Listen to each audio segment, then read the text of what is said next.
Hello YouTube, Dave here again. I am back, and with this video I actually want to take a look at something that I've been meaning to kind of get to for a little while now. So I got a lot of feedback from people saying that they were interested in me going over the Unearthed Arcana articles. So I think I'm going to start doing that from this point going forward. And the one that I'm going to look at today, which just came out yesterday at the time of this recording, so today is April the 18th. And the article came out on the 17th, so yeah, it came out yesterday. And what it is, it's a whole selection of new feats for each of the individual skills that are available for characters in 5th edition.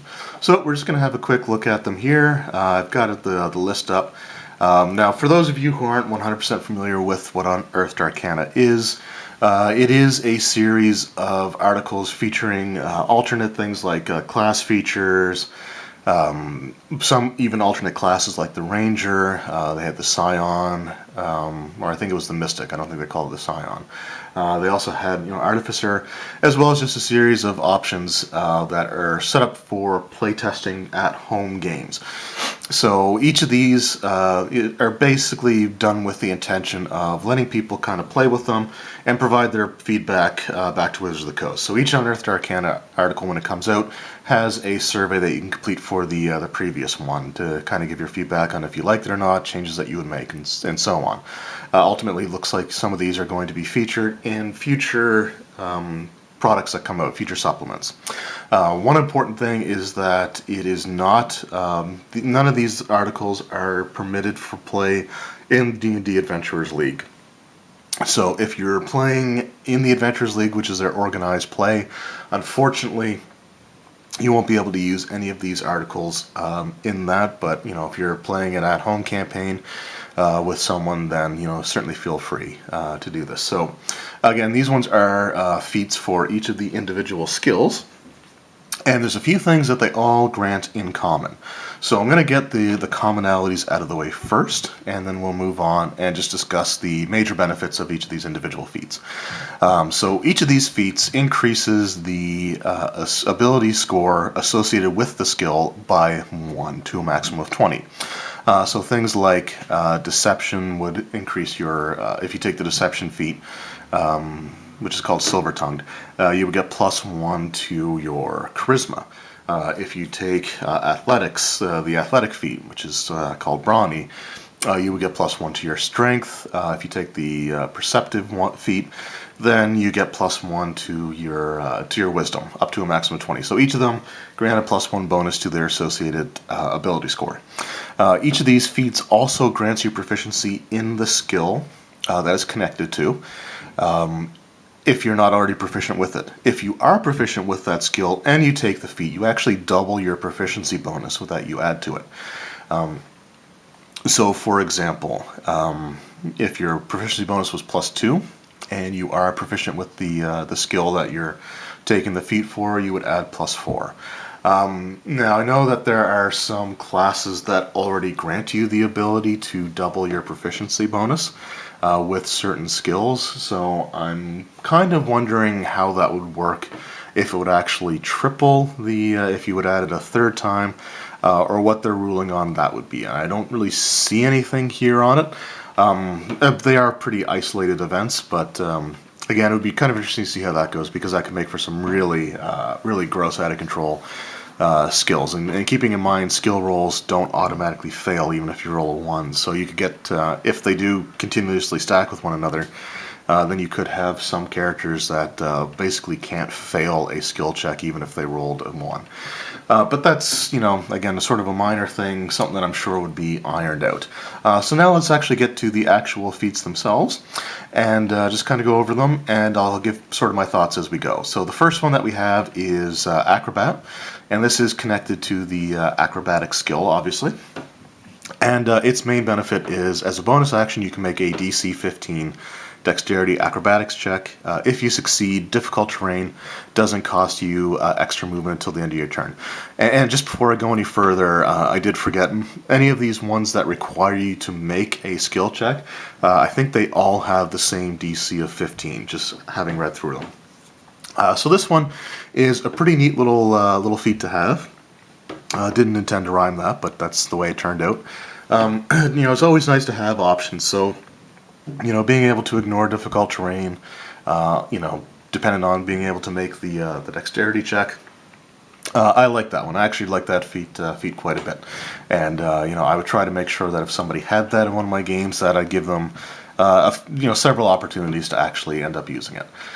The next one is Animal Handler, which its main benefit is you can use a bonus action on your turn to command one friendly beast within 60 feet of you that can hear you and that isn't currently following the command of someone else. You decide now what that beast will take, what action that beast will take on their when it is their turn, and where it'll move on their turn. Or you can issue a general command that lasts for 1 minute, such as to guard a particular area. So this one again could probably be pretty useful.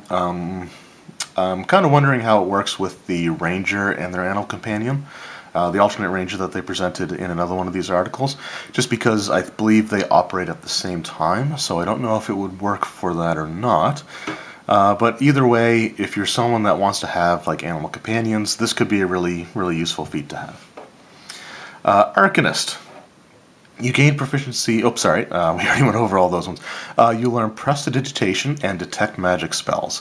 You can cast Detect Magic once without expending a spell slot, and you regain the ability to do so when you finish a long rest. So this is a nifty little one as well. Prestidigitation is a cantrip, and I think there are a few of these that provide 2 different spells, but I think one of them is always a cantrip, meaning that you can cast an unlimited number of times. The one that's an actual leveled spell, being able to cast Detect Magic once without expending a spell slot, not a bad option. So again, that's actually a pretty cool feat. I like that one as well. Brawny. Here's the first one that I'm not a huge fan of, and it's actually pretty simple. It's you count as one size, as if you were one size larger, for the purposes of determining your carrying capacity. The reason that I don't really like this one is it just doesn't feel like a very useful feat. I mean, there are probably DMs out there that are very strict when it comes to carrying capacity and things like that. That's one of those things that honestly I don't really want to focus on a whole lot, because I just want to, have fun and, tell a story and things like that. So, having them calculate the weight of everything on their sheet, which I've had to do at one point before, and it was really painful.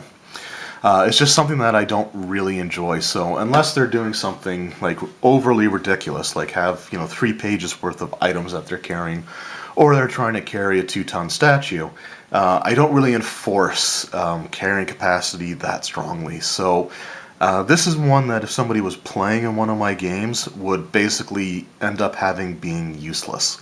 I really wish that there was another thing tacked on with it to make this a little bit more palatable. Because again, at this point, if I were running a game and you were playing in it, you're better off putting the +2 into strength. Or if you're only looking for a +1, then there are other skill or other feats that you can take that I believe grant a +1 to strength. Or you could break it up and put +1 to strength and +1 into another ability score. So this one I think is really underwhelming. Diplomat. So Diplomat is if you spend 1 minute talking to someone who can understand what you say, you can make a charisma perception check, contested by the creature's wisdom insight check. If your companions are fighting the creature, the check automatically fails. If your check succeeds, the target is charmed by you for as long as it remains within 60 feet of you, and for 1 minute thereafter. So this is actually a pretty cool feat as well. And I think that this is something that's way better than the Friends cantrip, I believe it is, which basically they know immediately that they were hoodwinked after you make the check, which only lasts, I think, for the 1 turn. So this is actually a pretty cool one. It's a good role-playing potential one. I like this one. I think that this is something that would be pretty cool to have, and it would be actually pretty cool for an NPC to have as an ability. So if you had sort of like a smooth talking villain, this would actually be kind of a cool way or cool thing to give to them. So I think I would try to make use of this at some point. Empathic. You can use your action to try to get uncanny insight about one humanoid you can see within 30 feet of you. make a Wisdom Insight check contested by the target's Charisma Deception check. If your check succeeds, you have advantage on attack rolls and ability checks against the target until the end of your next turn. So I'm on the fence about this one, to be completely and totally honest. Having the having advantage on the ability checks, like other skill checks and stuff like that, I think is good. I think that's a worthwhile use of the feat. But I've always been used to getting the advantage on attack rolls as part of a feint, which in previous editions was part of your bluff or deception skill. So I'm not a big fan of it granting the advantage on the attack rolls. Since that kind of again seems more like a bluff thing to try to fake someone out so that you can get the advantage on them. I do like the advantage on the ability checks though, other skills and things like that. Yeah, you might be able to use to persuade them. So that one kind of on the fence about, but I don't hate it. Let's just put it that way. All right, Historian. When you take the help action to aid another creature's ability check, you can make a DC 15 Intelligence History check. On a success, we'll go back up here. On a success, that creature's check gains a bonus equal to your proficiency bonus as you share pertinent advice and historical examples. To receive this bonus, the creature must be able to understand what you're saying. So, I kind of think that this should be limited in some of the skills that you use it with. If you're using aid another, for example, to help somebody make an athletics check to climb something, giving them historical information about what they're climbing probably isn't going to help. But in certain situations, I could see that being really useful, especially for things like persuasion, like diplomacy or intimidation or stuff like that. Could be pretty useful. Again, it's all right. But, I could see it being funny from a role-playing point of view to have the person that actually succeeds using this feat actually tell all this historical stuff while the other person's trying to accomplish whatever they're doing. So, anyway, it's a neat one as well. Investigator. You can take the search action as a bonus action. So, this one is... I'm a little perplexed by it, I guess I should say, because generally speaking... I've only ever had people take search actions after combat if they're cleared out a room or if they're not really pressed for time. There haven't been many situations that I've come across where the player characters needed to make a successful search check in a hurry. I'm sure I could probably manufacture a few, but in general, it's always been, they clear out a room of, after a combat, and they start searching for, secret doors or stuff like that. So they generally have a lot of time.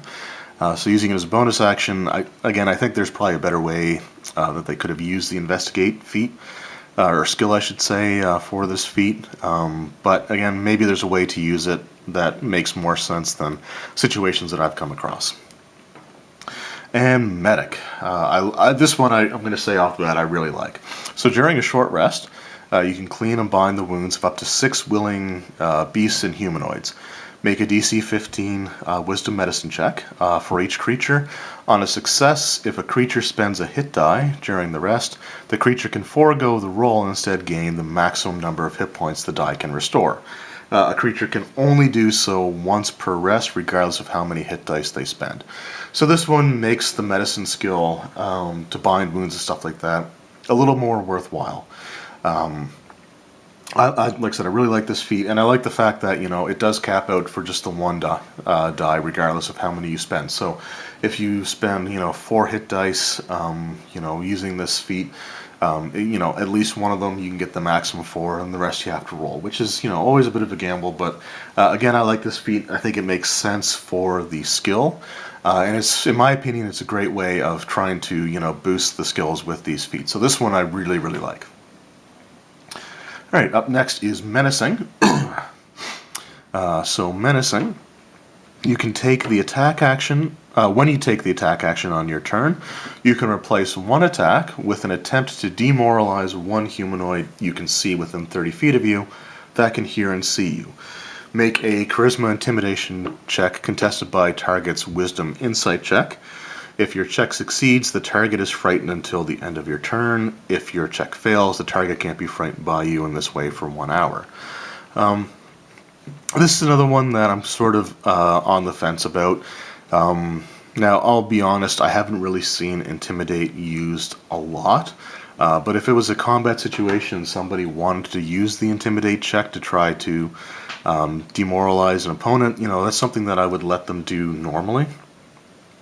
And I wouldn't mind having them, being frightened for 1 round, so they kind of try to distance themselves from that one person. I guess the biggest benefit is that it doesn't take your full action. You can do it as part of your attack action, but it's really only useful as part of your attack action if you have multiple attacks, since you have to sacrifice one of them. So it has its place, but it's not one that really overwhelms me or excites me about, having the feat there. But it's not the worst one I think on this list. That's still pretty much, I think, reserved for Brawny. But yeah, that's something that I think is a little bit more conditional, which is probably fine, I guess, for feats. But again, it's a little underwhelming, and I think they could have done something a little cooler with it. I mean, if it had them last the frightened condition last beyond the end of the next turn or something like that, make it something really kind of a penalty for them failing. That may have been a little bit better if it was a certain number of rounds, like a number of rounds equal to your charisma modifier or something like that. But anyway, let's move on. Naturalist. So you learn the Druidcraft and Detect Poison and Disease spells. Detect Poison and Disease, I believe, is I want to say it's 1 spell, because it's all kind of linked together there. You can cast Detect Poison and Disease once without expending a spell slot, and you regain the ability to do so when you finish a long rest. So this is pretty much similar to the Arcanist. It's just basically the Druidic version of that. Perceptive. Being in a lightly obscured area doesn't impose disadvantage on your Wisdom Perception checks if you can both see and hear. So this one is pretty low key, but it is useful. It can make someone that has this feat much better scout, for example, because they don't have to worry about light obscurement providing penalties or negatives. So again, just a nice one. Understated, but I do like that one. Performer. Which is all the way up here. While performing, you can try to distract one humanoid you can see who can see and hear you. Make a Charisma Performance check contested by a humanoid's Wisdom Insight check. If your check succeeds, you grab the humanoid's attention enough that it makes Wisdom Perception and Intelligence Investigation checks with disadvantage until you stop performing. So this is one that, I'll be honest, if I had a player in one of my campaigns try to use a perform skill to distract someone for the party, I would let them do it without having the feat itself. It would be something pretty similar. I may have had it be like performance check against like a wisdom saving throw or something like that, but this is something that I would probably allow normally. It only applies to perception and investigation checks. So if somebody wanted to sneak past guards, for example, then this could be a way that they could do that. And again, I would let them do that anyway if they had the idea to do so. So in this situation, I kind of view it as a bit of a wasted feat, only because personally I would allow something like that to happen in the game if the player characters made that decision. So there we go. I mean, it may be different for other people, but again, like I said, if somebody wanted to use performance to cause a distraction, then I would probably allow it normally. Moving on to Quick Fingered. As a bonus action, you can make a Dexterity Sleight of Hand check to plant something on someone else, conceal an object on a creature, lift a purse, or take something from a pocket. So again, nifty little feat there, where you can just, very quickly plant or pick something off of somebody. I don't mind it. I think it's okay. It's in my opinion, it's a decent feat. Silver Tongued. When you take the attack action on your turn, you can replace one attack with an attempt to deceive one humanoid you can see within 30 feet of you that can hear and see you. make a Charisma Deception check, contested by a target's Wisdom Insight check. If your check succeeds, your movement doesn't provoke opportunity attacks from the target, and your attack rolls against it have advantage. Both benefits last until the end of your next turn, or until you use this ability on a different target. If your check fails, the target can't be deceived by you in this way for 1 hour. So this is basically fainting, which was something that's been around, and I know it was at least in 3rd edition, was an option. So again, this kind of makes granting the advantage on attack rolls from the empathic one a little unnecessary, since again it doesn't really feel like that would fit.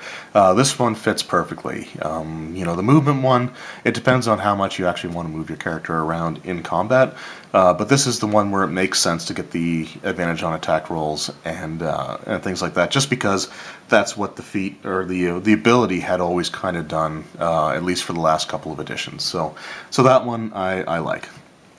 And our last few here, stealthy. If you are hidden, you can move up to 10 feet in the open without revealing yourself if you end the move in a position where you're not clearly visible. So if you're moving from like boulder to boulder, or ruined wall to ruined wall, or shrub to shrub, or anything like that, you can move up to 10 feet between two objects without being necessarily spotted. This one I like. I think it's a good feat. You see it enough in the movies with people like running from cover to cover, so I don't mind this one at all. I think that one's actually pretty cool. Survivalist. You learn the alarm spell. You cast it once without expending a spell slot, and you regain the ability to do so when you finish a long rest. So this is a pretty cool one. It's a shame that because this one feels like it's kind of aimed towards rangers.